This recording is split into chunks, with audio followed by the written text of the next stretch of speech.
Apa yang kita bisa belajar dari kejadian Johnny Depp dan Amber Heard?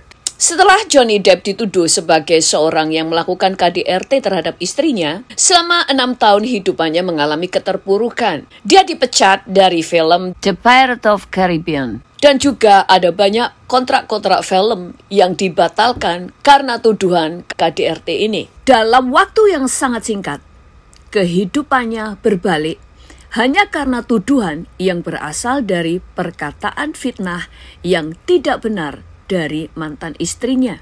Reputasinya hancur, karirnya hancur, bahkan anak-anaknya juga mengalami kehancuran oleh karena di sekolahnya selalu mendapatkan tuduhan bahwa ayahnya telah melakukan kekerasan.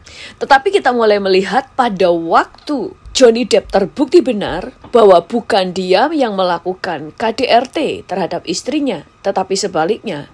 Apa yang terjadi? Detik pengadilan mengatakan bahwa dia tidak bersalah. Saat itu juga dia seperti orang yang mengalami dilepaskan dari rantai yang membelenggunya selama 6 tahun. Alkitab berkata kebenaran memerdekakan. Pada waktu pengadilan menyatakan dan membuktikan bahwa dia benar, maka nama baiknya dikembalikan, kepercayaan publik dikembalikan, kepercayaan diri anak-anaknya dikembalikan, bahkan kepercayaan anak-anak kepada ayahnya juga dipulihkan. Betapa berharganya sebuah pembenaran. Pada waktu dia dibenarkan di pengadilan, maka segala tuduhan dibatalkan, nama baiknya dikembalikan, dan semua yang hilang dipulihkan.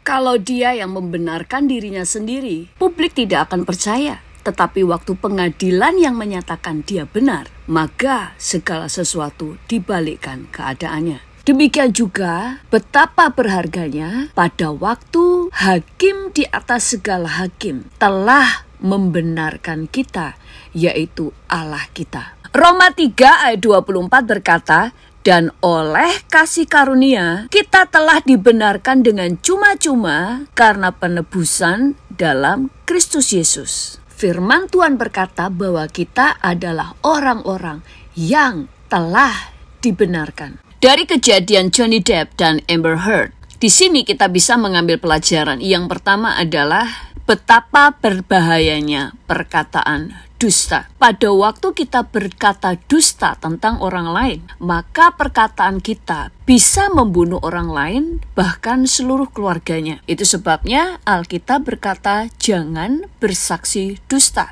Juga sering kita mendengar sebuah kutipan yang kita hafal yang berkata bahwa fitnah itu lebih kejam daripada pembunuhan. Kenapa? Karena sebuah fitnah bisa membunuh orang lain pelan-pelan. Itu sebabnya kita harus bertanggung jawab atas setiap perkataan kita. Yang kedua yang kita belajar dari sini adalah betapa berharganya sebuah pembenaran.